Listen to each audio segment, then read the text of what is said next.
heard my daughter's voice, filled with surprise and panic. In response, I desperately tried to hang on to my fading consciousness, but all my efforts were futile, and I fainted right in front of my daughter. When I came to, I was in a hospital bed, after having been rushed to the ER. My daughter was there, clutching my hand tightly, refusing to let go. I must have given her quite a scare. I was filled with guilt, about to apologize when she spoke before I could. "Mommy, the baby in your tummy says they don't want to get erased by Daddy." At her mysterious words, I held my breath in surprise. My name is Linda Williams. I'm a 27-year-old homemaker living with my husband Mark, who is 2 years my senior, and my 4-year-old daughter, Sarah. I used to work as a sports trainer until recently when I had to quit. The reason? I'm expecting our second child. I really didn't want to quit, but after my pregnancy was discovered, I started feeling unwell more often and had no choice but to leave. I was depressed after quitting a job I loved, but there were also good aspects. Up until then, Mark wasn't very helpful with housework or child raising, but he started taking the initiative for my sake. I'm worried about my health, but I'm glad that Mark is changing. At that time, I thought everything would be okay. "Mommy, wake up. It's morning." When I woke up to Sarah's innocent voice, it was 7 a.m. The school bus for Sarah's daycare arrives at 7:30 a.m. I jumped up in a hurry. "Shoot, Sarah, we need to get ready quickly." "What's wrong?" "We overslept. If we don't hurry, the bus will be here." While brushing my confused Sarah and leaving the room, I realized that I hadn't seen Mark anywhere. He usually leaves around 7:15 a.m., so he should still be at home. Maybe he's downstairs. Maybe he's having breakfast. Although a little annoyed that he didn't check on us, I headed for the stairs. That's when it happened. I slipped, and I felt a momentary sensation of being thrown into the air. "I'm going to fall!" Instinctively reaching out for the handrail, I managed to grab onto it and prevent myself from tumbling down the stairs. Oh, that was close. I put my hand on my stomach immediately, but I didn't hit it, and it doesn't hurt. Just as I breathed a sigh of relief, Sarah, looking pale, rushed over. "Mommy, are you okay?" "I'm fine, honey. Sorry for scaring you." Regaining my footing, I embraced Sarah. Then, Mark, who must have noticed the commotion, rushed over from downstairs. "What happened?" "I slipped and almost fell down the stairs." "Whoa, be careful." "I'm sorry, but it was like the floor was slippery." "What?" "And the floor seems to be cleaner than usual. I hadn't noticed until now, but the wooden floor in the hallway was sparkling, as if someone had polished it." Then Mark said in a flustered manner, "Oh, right. I waxed the floor last night." "Wax? Why would you do that all of a sudden?" "I noticed it while cleaning the floor, but I guess I got a little too excited. I'm sorry." "Oh, I see." I was surprised by the idea of him waxing the floor, which was something he had never done before. But he had been doing a lot of housework recently, so perhaps he had started noticing the little things. Once men start paying attention to details, they just can't stop, can they? Even though I found it a bit strange, I decided not to worry about it. A few days later, on a Sunday, Mark had to go to holiday work, so I decided to take Sarah to the park, just the two of us. Before, I would run around and play with Sarah, but I can't do that now. I watched Sarah playing on the swing. A water bottle Mark had prepared for me in hand. Who would have thought that Mark would start preparing things like water bottle for me? When Sarah was first born, Mark was so uninterested in anything to do with the house.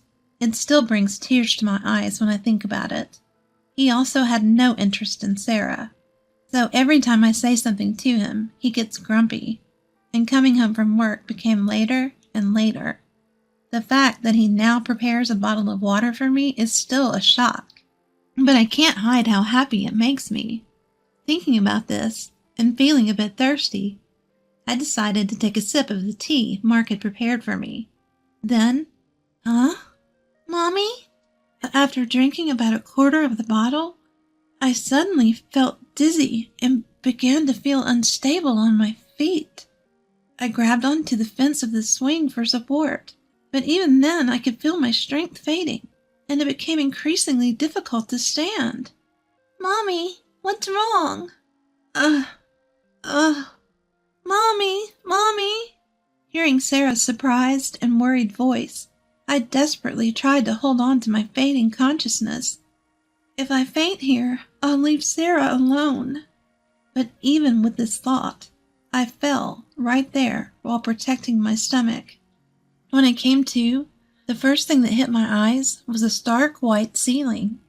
For a moment, I didn't understand where I was, but then I noticed the smell of disinfectant and the figure of a nurse appearing saying, "Are you all right?" I realized then that I was in a hospital. At the same time, I thought of Sarah. "Excuse me, Sarah, do you know where my daughter is? She should have been with me when I fainted." I sat up and asked the nurse. She said, "Ah," and seemed to understand immediately. Maybe trying to reassure me, she smiled at me. "She came to the hospital in an ambulance with you. She should be with your husband now." "My husband?" "He left work early to come here. He arrived a little while ago. He's such a caring husband." The nurse said that she would go and call them, and then left the room. Feeling relieved that Sarah was not alone, my head started to spin again, and I collapsed on the bed. Why, when there was no issue during my previous prenatal checkups? Was it because I moved around too much, or did I eat something bad? As these thoughts spun around in my head, I suddenly remembered the tea from the water bottle that I had drank just before I fainted. Come to think of it, that tea. Just as I thought about this, the door opened, and the nurse, a doctor, Mark, and Sarah came in. Mommy! "Sarah, I'm glad. I'm sorry for leaving you alone." I'm okay, but what about Mommy? Are you okay, Mommy? "Yeah, I'm all right now." As I patted the head of Sarah, who had rushed over to me, the doctor smiled next to me. In the end, it was decided that I would be hospitalized for 2 or 3 days. After a thorough examination by the doctor and the nurse, they left the room. Mark said, "I'll go buy a drink," and he also left. In the hospital room, it was just me and Sarah. Then, Sarah seemed a bit restless and looked like she wanted to say something. "What's up, Sarah?" Mommy, can you keep a secret from Daddy? "Huh? Okay, but why?" Although I was wondering why, I nodded in agreement, and Sarah brought her face closer to me with a serious look. The baby is saying that they don't want to get erased by Daddy. "Huh?" I was momentarily speechless, unable to understand what Sarah was saying. Sarah then pursed her lips in dissatisfaction and spoke a little louder. The baby is saying Daddy's being mean, and the tea in the water bottle. At these words, I was taken aback, because I, too, had sensed an unusual bitterness in the tea from the water bottle. At the time of drinking, I thought maybe Mark had bought a different type of tea than usual and didn't give it much thought. But thinking about it now, I was hit by a terrible dizziness just after drinking that tea. I had a slight feeling somewhere in my heart that there might be some relation to the fainting incident. But what does it mean by the baby is saying? "Hey, Sarah." "I'm sorry I'm late. The cafeteria was crowded." Just as I was about to ask Sarah properly, Mark came back into the room. I swallowed my words in surprise, and Sarah seemed uncomfortable and buried her face in the bed. Mark looked at her with a puzzled expression. "Something happened?" "No, it's nothing." Well, whatever. I'm going home for today. I have to work tomorrow. Just rest up, okay?" Mark took Sarah's hand and left, but my daughter showed a momentary reluctance to leave. "Let's go home with Daddy today. Mommy is staying at the hospital." Okay." I can't help but feel uneasy about my daughter, who followed him without saying anything. I wonder if Sarah is okay. I was worried, but there was nothing I could do at the moment. I just had to make sure I could be discharged as soon as possible and crawled into bed. But I couldn't fall asleep easily, as Sarah's puzzling words kept coming to my mind. 3 days later, I was allowed to discharge. As my husband was working, my friend Kimberly came to pick me up. Kimberly was a friend from the same gym I worked at. She has been looking after me since I quit due to my health condition. I was shocked to hear you had fainted, but you seem to be doing much better than I thought. I've been sleeping so well in the hospital that I feel much better. I'm glad. I was worried because you're pregnant. While having such a conversation in the car heading home, I felt a bit uneasy inside. I had been constantly feeling sluggish and heavy-headed, but the discomfort improved in just a few days. The only unusual things I had done during that time were taking a break from housework and childcare and eating a balanced diet in the hospital. Upon thinking that, I suddenly realized something. So that means I didn't eat Mark's cooking yesterday. I remembered there had been several oddities since Mark started doing housework. Aside from almost slipping on the wax, there were other things that bothered me. For instance, things were placed in spots where they usually aren't, causing me to trip. Or the time I was told the shower was ready, but it turned out that the hot water tank was empty and cold water came out. Such incidents occurred frequently, especially when cold water came out. I rushed to the hospital out of concern for the baby in my belly, as it was in the winter. Fortunately, there were no problems, but it was a really nerve-wracking event. Of course, I thought these were just mistakes due to Mark's inexperience with housework. However, reconsidering now, each of them seemed to be something that could lead to irreversible consequences if one step was wrong. Linda, we're here. Ah, yeah. Before I knew it, we'd arrived at the house. Seeing my silence, she looked at me with worry. If you're feeling sick, you should say so, okay? Yeah, I will. Well, you should rest for today at least. I'll pick up Sarah, okay? Thank you, I appreciate it. As we got out of the car together, I thought to myself that I should talk to Sarah properly once she's back. In the evening, Sarah returned home with Kimberly. She even bought some deli food for dinner and said, "Call me if anything happens," before leaving. She was like a superhero. I silently jumped for joy in my mind. Having dinner with the deli food that Kimberly bought, I felt unusually well, so I decided to talk to Sarah again. Can we talk a bit more about the other day?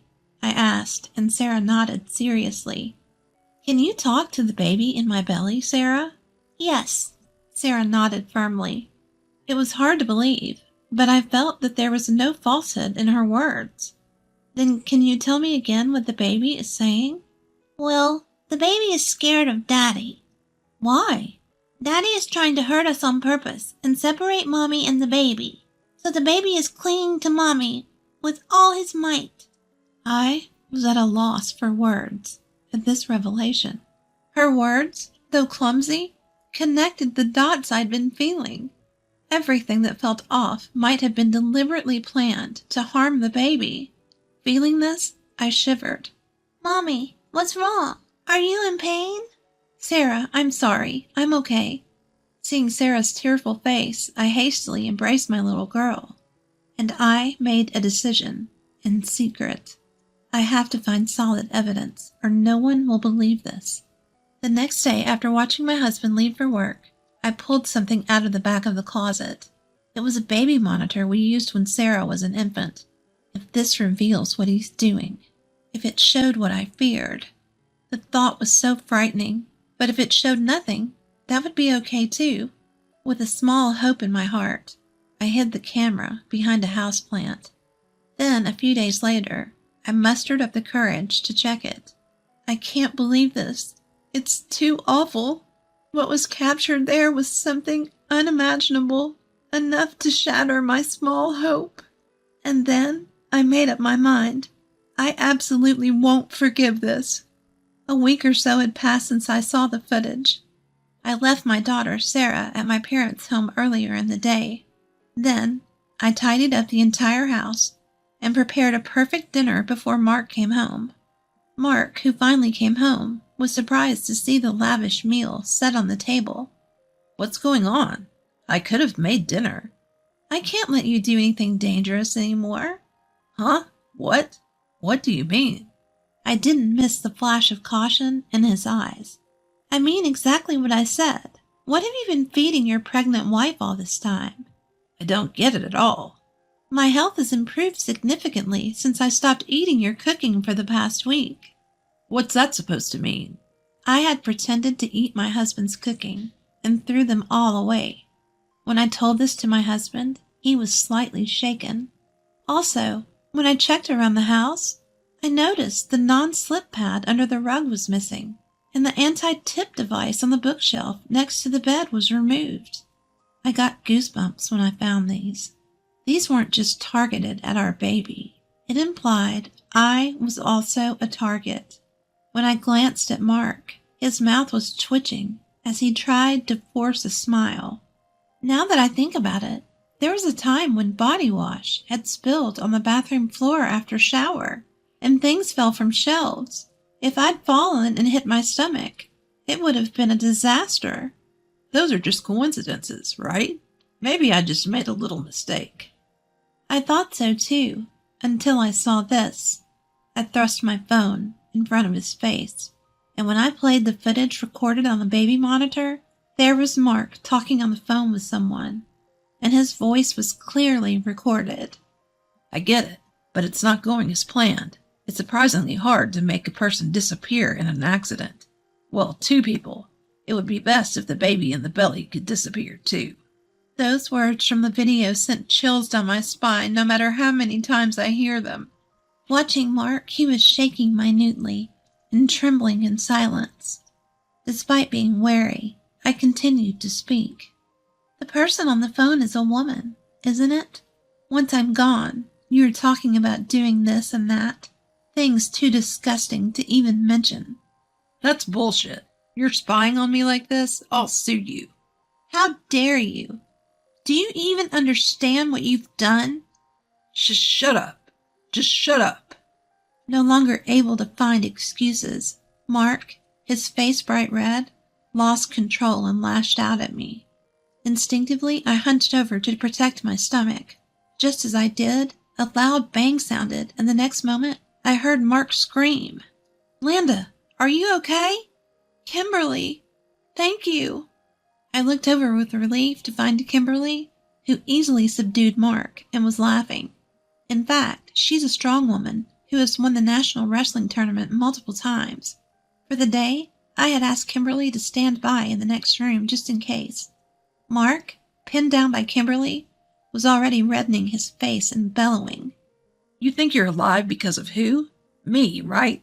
Yet annoying demands to play with the kids and help with housework. If you all would just disappear, I could live freely. Just get lost for my sake, you idiot. So that's what you think. But thank you. Huh?